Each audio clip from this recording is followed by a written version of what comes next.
Hey there, welcome to Farmcraft. In my last video, I took down this absolutely massive tree, and that was a pretty good video. If you haven't seen that, you might want to watch that first. In this video, I'm going to do something stupid. I'm going to try to dig that massive stump out with a mini excavator. Massive and mini. Doesn't seem to fit, does it?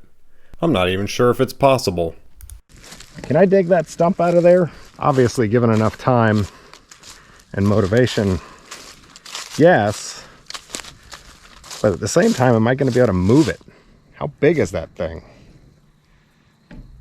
I should be able to handle it. One way or another, I ought to be able to at least push it over into the woods.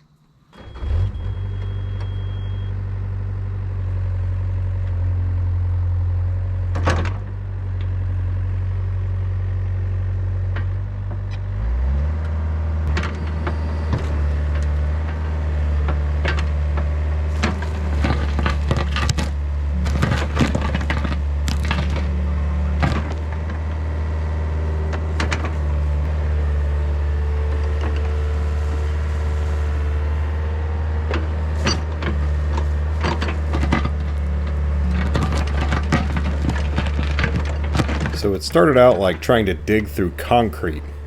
There were so many big heavy roots under there, it just kept, the bucket just couldn't penetrate.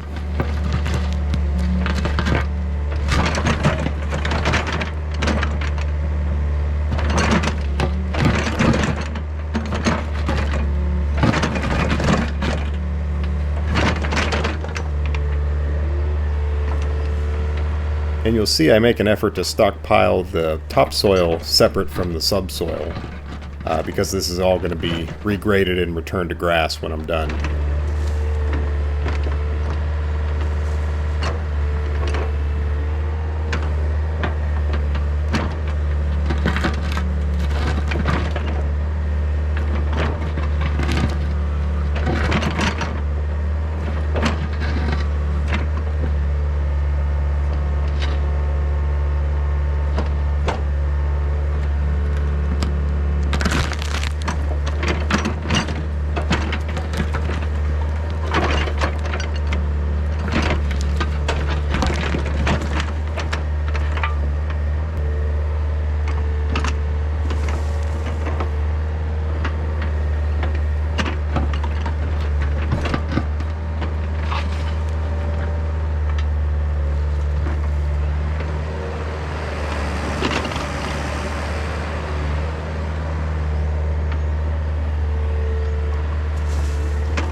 There, I've finally gotten underneath those surface roots. I can actually start digging now.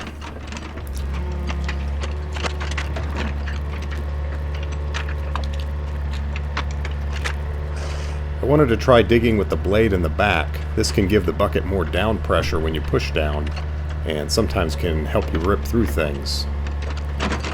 But I soon found that I just couldn't pull as hard because of this.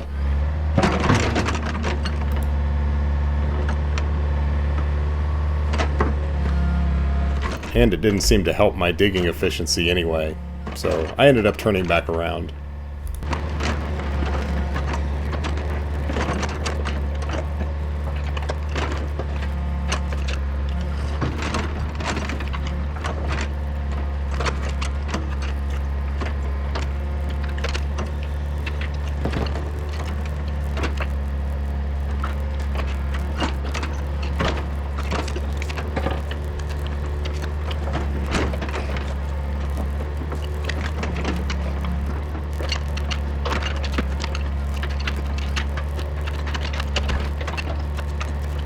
This stupid quick connect fitting is leaking. It's actually leaking quite a lot. It didn't seem to be this bad before. Go ahead and disconnect this guy.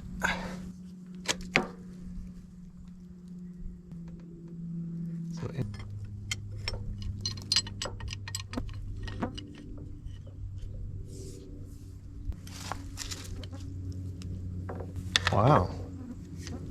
That wasn't as tight as I was expecting. I sprayed brake cleaner on it and it wasn't leaking from that. But that really came undone a lot easier than I thought it would.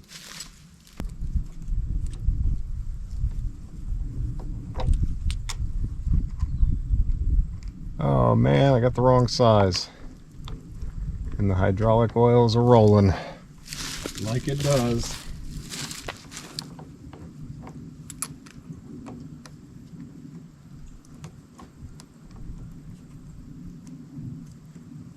That's lovely. I'm gonna go on there. That one. Why didn't that want to screw on there? Because it wants to dump a bunch of oil out first. That's why. But I'm not positive, but I think it unscrews right there.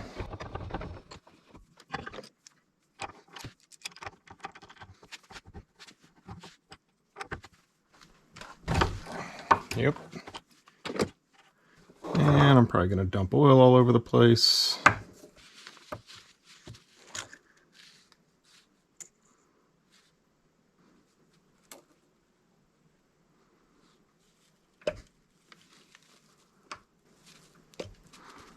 So there's an O-ring.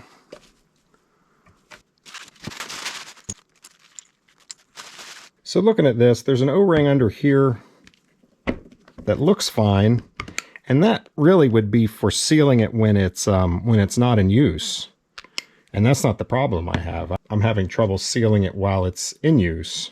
What is the mechanism for sealing there? Now there's a bunch of ball bearings in here. Just the latching mechanism. Let me go get the male side. I don't really understand how this thing works yet. So this out here is just latching. That latches into this groove with these ball bearings.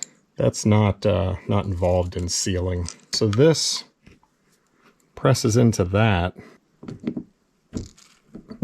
and opens the valves. So maybe the sealing surface is in this male one, which this one also was not very tight, but I don't think that was where it was leaking. That is rough, like a burr on that. And I think that is actually my sealing surface. I'm going to get a new connect, although it does bug me that I don't really get exactly how it works. All right, off to the hydraulic shop, see what they tell me. So here's the deal. The hydraulic shop I work with, it's a good shop. They don't rebuild these things, and I can see why. This one was like $40. The female ones are more expensive. They tend to range like $50 to $80. It depends on the size, but for this size. So for me to get a whole new quick connect setup was 130 bucks. And it just seemed ridiculous to me. And they agreed, really think that it was the male side of mine, that was the one that had the scarring on it, that was causing the leak. So they sold me a male side for 40 bucks, an adapter to get to what I have. They didn't have a straight one, they had a 45, but that's fine. Hopefully that's gonna stop the leak. I can see why they don't rebuild them, because if the thing only costs 50 bucks, their labor, it doesn't make any sense to do. You're guaranteed success if you just buy a new one. If you rebuild it and it continues to leak, now you're gonna have customer callbacks and all that kind of stuff.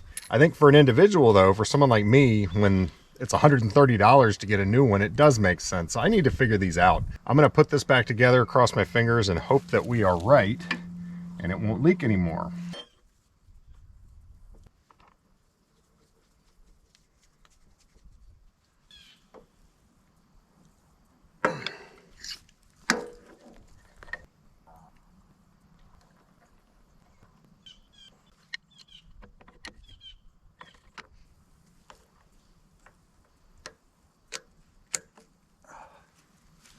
I'm going to start this thing up and hopefully we won't have oil spraying all over the place.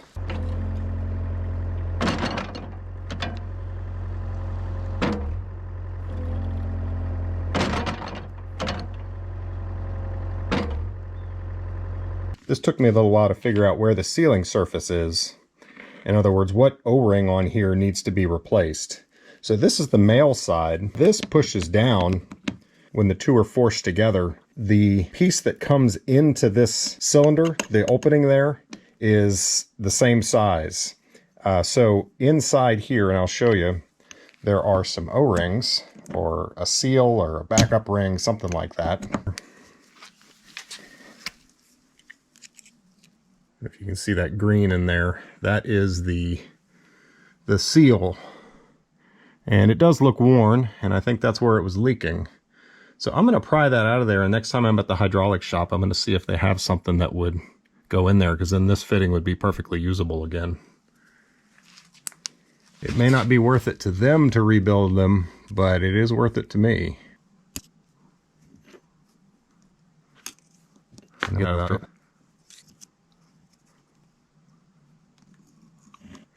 You know, parts that are this expensive, I'm going to revisit what I said about that not being worth their time to rebuild. People rebuild carburetors, and carburetors are $80 parts. Why would you not replace this? It's just a little seal. That guy right there. I ought to find a source for these, tell them to bring me all their old Quick Connects, and then just sell rebuilt Quick Connects. Half price.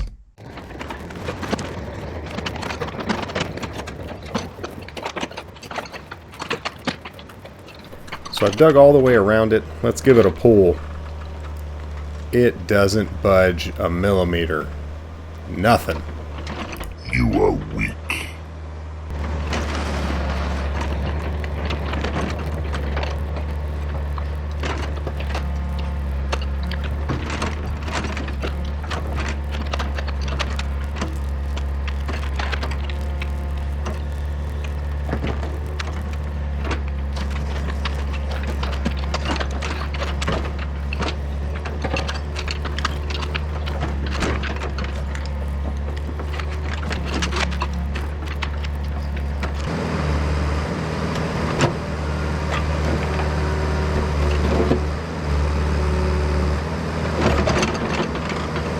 So I'd really like to be able to reach over the stump and undermine the far side, but there's a couple problems with this. My thumb hits the top of the stump and interferes with being able to do that, and I also can't see anything.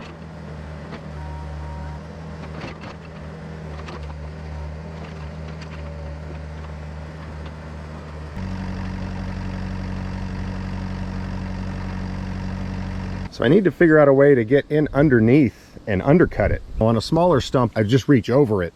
But this thing is so big that I can't really reach. First of all, I can't see at all. And I just can't effectively do that. The machine's too small, or I'm not good enough. Take your pick. But I have an idea. This is a big, heavy piece of angle iron.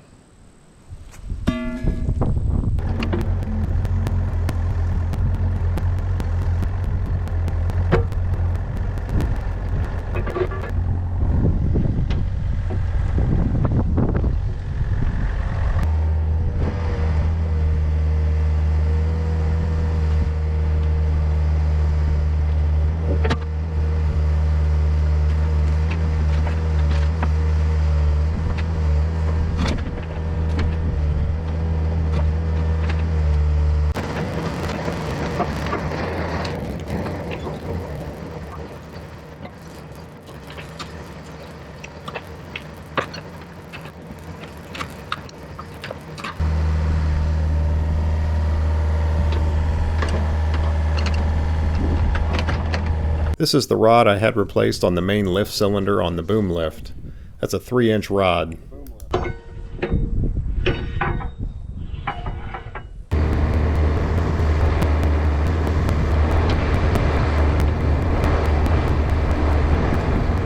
So honestly, I can't tell if I'm doing anything. It's so far underneath I can't see a darn thing. Oh shoot, you guys couldn't see either, could you?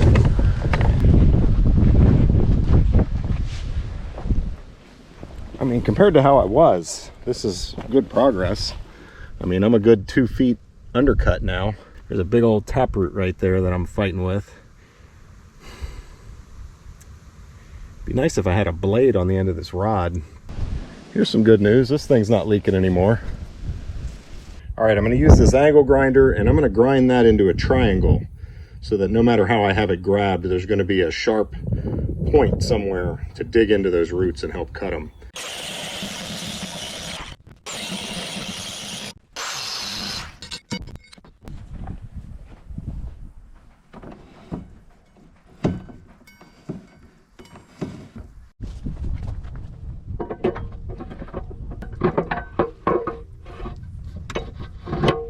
So for the record, I am well aware that a stump grinder is the easier way to do this, but I don't have a stump grinder and I like a challenge, so I wanted to try it. I'm wondering if you excavator operators are out there laughing at me. Is there some trick that I'm missing? Probably. I'm okay with that. This is how you learn. I knew I would learn something doing this, so I figured, what the hell, I'll give it a try. Looks like I'm gonna learn, don't dig out big stumps. Let's see how this does with our sharpened end. So this actually turned out to be pretty fun. I would lose my grip on the rod occasionally. It was kind of fun figuring out ways to manipulate it to get it re-gripped without having to get out of the cab. And you can see under here, when I start going, there's a taproot that I keep hitting. And I work back and forth, and I gradually am able to cut through it. I'm also able to adjust the amount of stick out I have on the rod just by loosening my grip and then pushing against the side of the trench to adjust how far it's sticking out. And I'm actually able to work it back and forth. It takes some time, but I get it to where it's full length extended underneath the stump.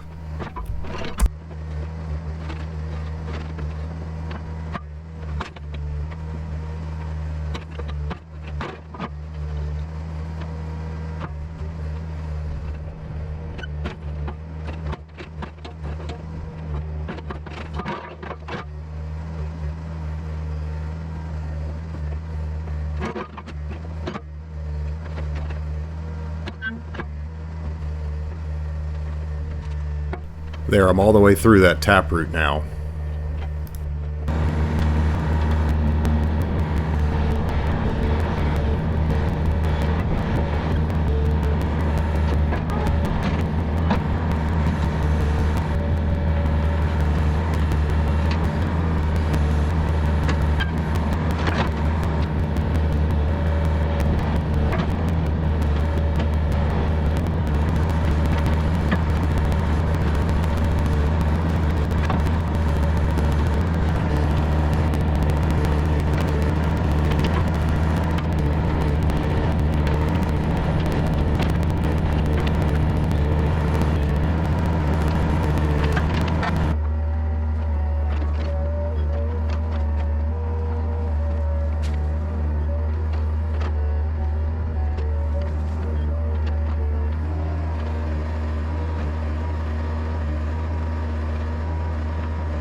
We have movement. You are still weak.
So we're only part way there. I've got it loose, but now I need to get it out.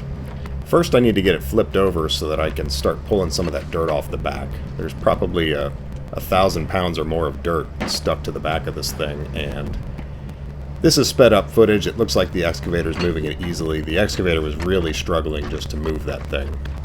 I tried digging out to make room for it to flip over, just making a little ramp for it. Looking at this footage now, it seems obvious to me that I should have just dug a bigger hole for it to flip into. Not quite sure why I didn't think of that.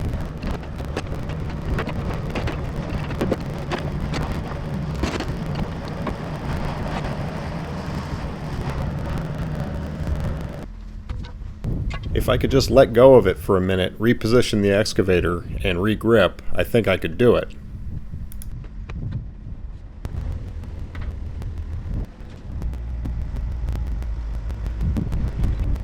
But this wasn't working either.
Finally got it flipped over and was able to get most of the dirt off of it.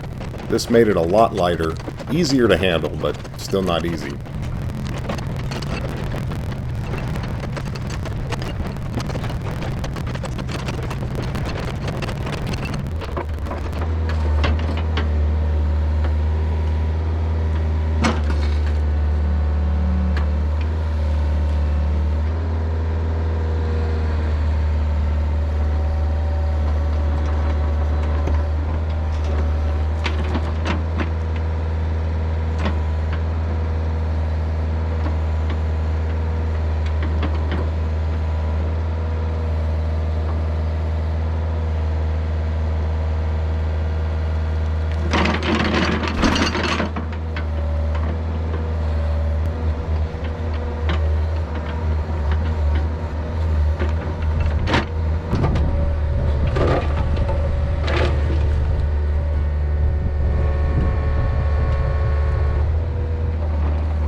So I was trying to get the blade under this side, the bucket under that side, and lift, but the blade couldn't lift it. The bucket could, but no way to move it with the excavator. Maybe drag it a little bit in reverse, but nah, it wasn't going to happen. Think the tractor can lift that thing? I really don't know. Tractor's pretty strong. That thing's pretty big.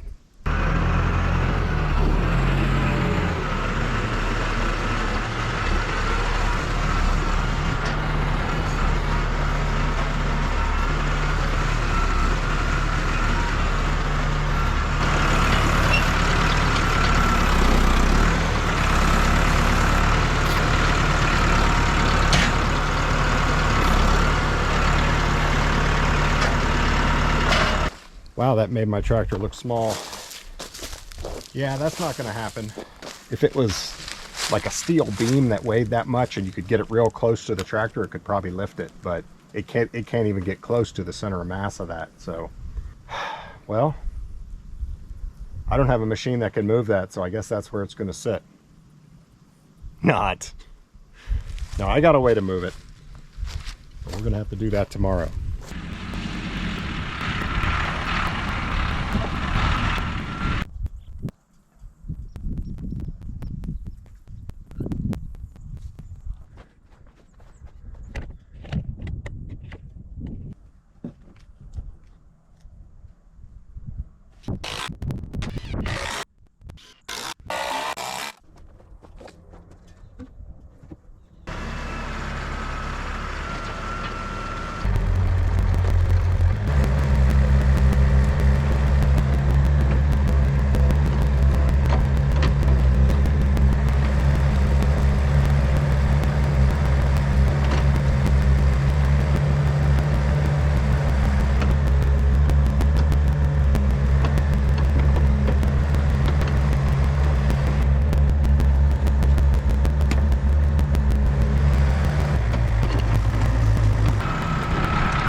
This piece of static rope's going to be able to hold that?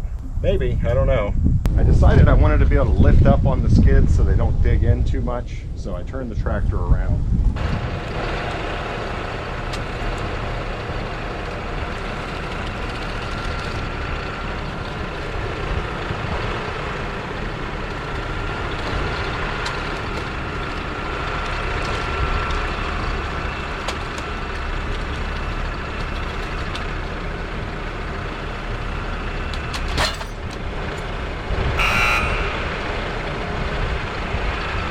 We now have chains like I should have had at the beginning.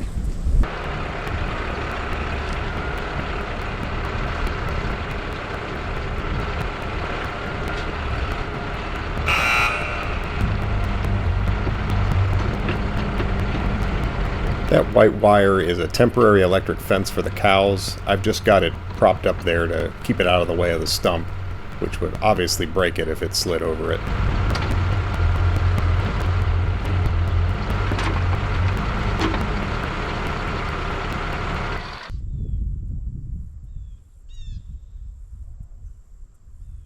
Somehow I missed recording it, but I was able to lift up one side of the stump with the excavator and then reposition both skids underneath it by hand and get them in a good spot.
here's a pretty big poplar. That's probably 2 feet across.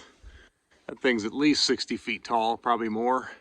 You know, these are normal sized trees. This is what, in my experience, most of the woods are around us. And I am equal distance away from that tree as I am to that stump. Look at the size of that thing. Hopefully that gives you a little perspective on just how big that thing is. When it's out there all alone, it's hard to tell. There's that poplar right there. And here's the behemoth.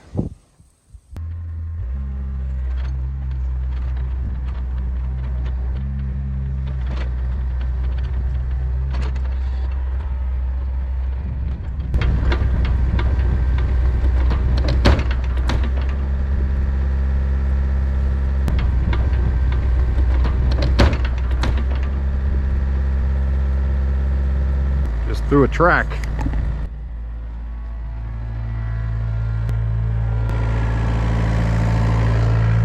Sprocket's supposed to be in here.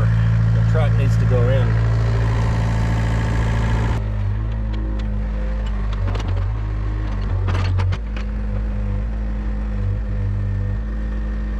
Bucket can't even reach it.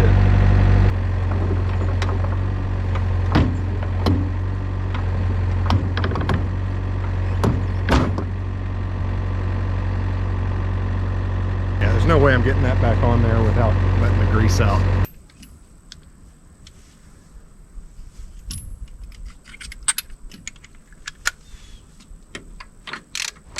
Hey, first try. Ugh.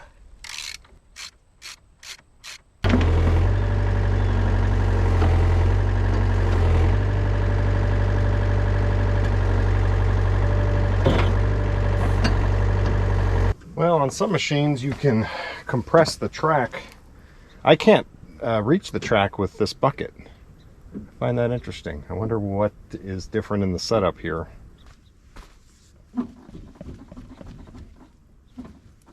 So, this being my first time throwing a track on this machine, and this being my first tracked machine, this is my first time dealing with a thrown track. I've seen it plenty, but I've never actually dealt with it. Hey, look at that. Just needed to loosen that a little bit more.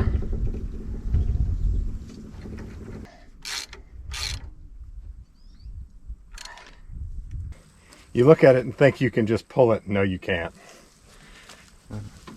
No, you can't.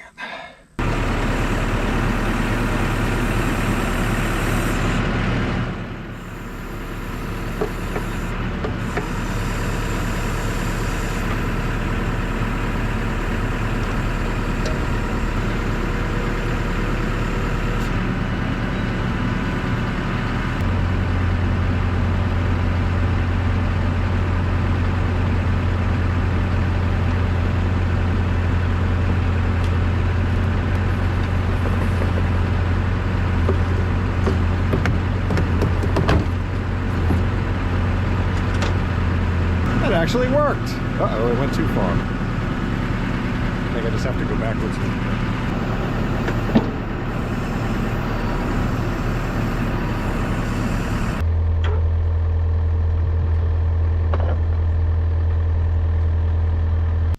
bit.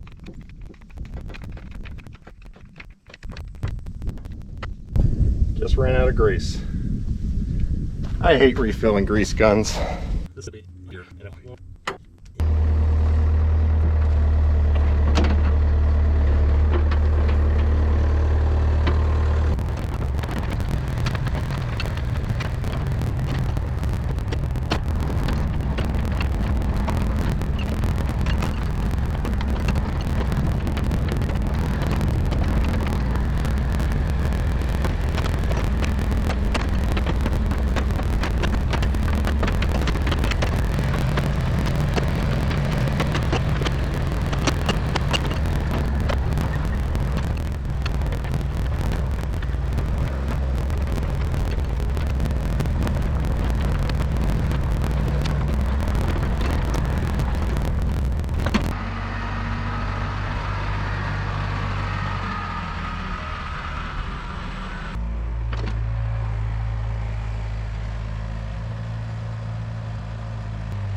So I got a new toy, and believe it or not, oh man, I'm going to regret this.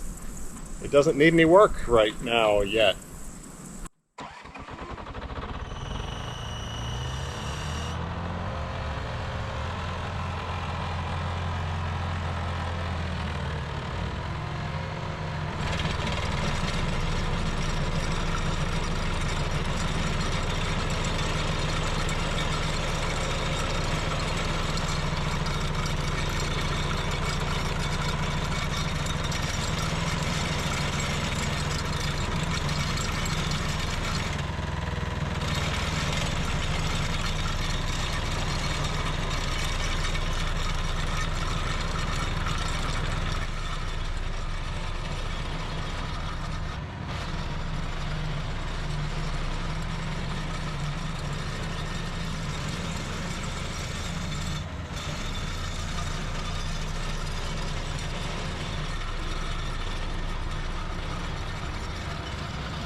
That did a nice job.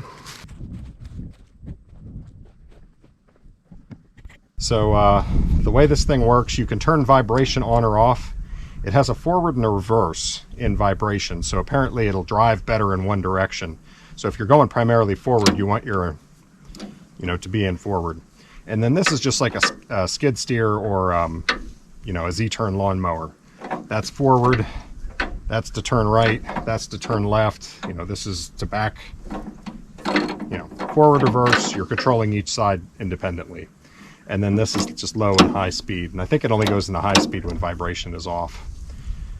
Start, throttle, and these are battery connections. And that's it. Here's our engine. Ooh. I had just filled it up. Maybe I shouldn't fill it that full because it was spilling diesel there. I need to do maintenance on this at some point, but a Lister Petter engine, I've read about those. Those seem to be pretty good engines. And it runs, it smokes a little bit, but I ought to change the oil, change the fuel and air oil filters, and then the air filter, and run it until it breaks.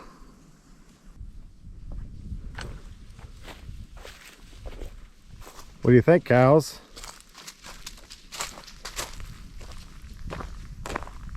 You jealous? You wish you had a soil compactor too? Yeah, I know. But you can just use your feet. It almost does the same thing if you would just do it right. I hate you. Emily, come here. Come here.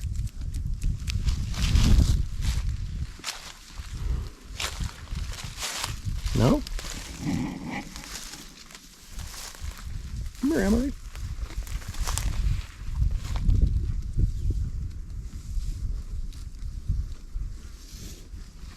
Come here. Nope, not in the mood today. I'm holding the camera. Makes her nervous. Uh-oh, this is 71. Not much makes 71 nervous. How you doing, 71? How you doing?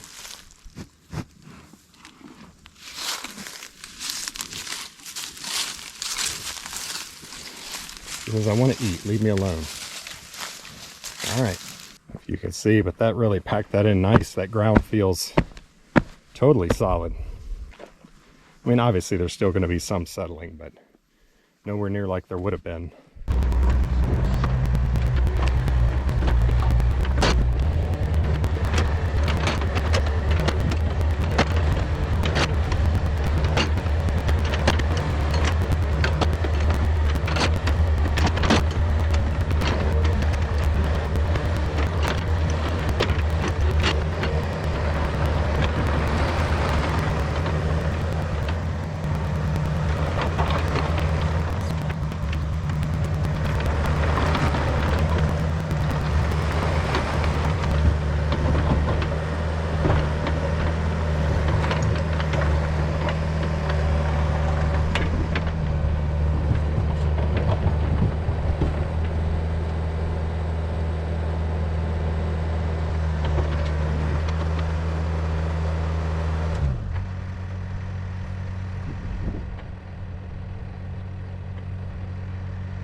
Well, that was not the plan.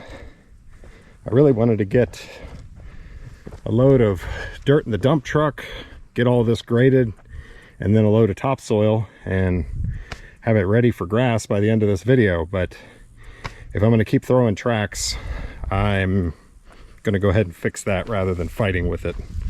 That's just not an efficient use of time to use something that is broken like that. The track adjusters, it's basically like a hydraulic cylinder in there that pushes this idler wheel out, but rather than using hydraulic oil, it uses grease. The pressure that you generate with a grease gun is actually very, very high, so you can put a lot of tension on something. So I just limped this thing across the driveway. I haven't done anything to this track, and check this out. I think that's a little bit loose. Not the ending I had planned for this video, but this is going to have to be the end. We'll get to that soon. I have a bunch of other things that I need to work on, so it's going to be a little while. But definitely sometime over the winter, I will have the track adjusters and probably just rebuild the travel motors too. Hopefully that'll be it for a little while on that machine. That was quite a stump getting that thing out of there. I hope you guys enjoyed the video, and we'll see you on the next one. Any experienced excavator operators out there, if you have any tips, if there was something I was forgetting or doing wrong, let me know. I always have more to learn. And if you like the video, don't forget to give it a thumbs up. That really helps the channel, trying to grow it. And the more likes we get, the more the algorithm will favor the video. And then I'll have more time to spend making new content for you guys. So thanks for watching. See you on the next one.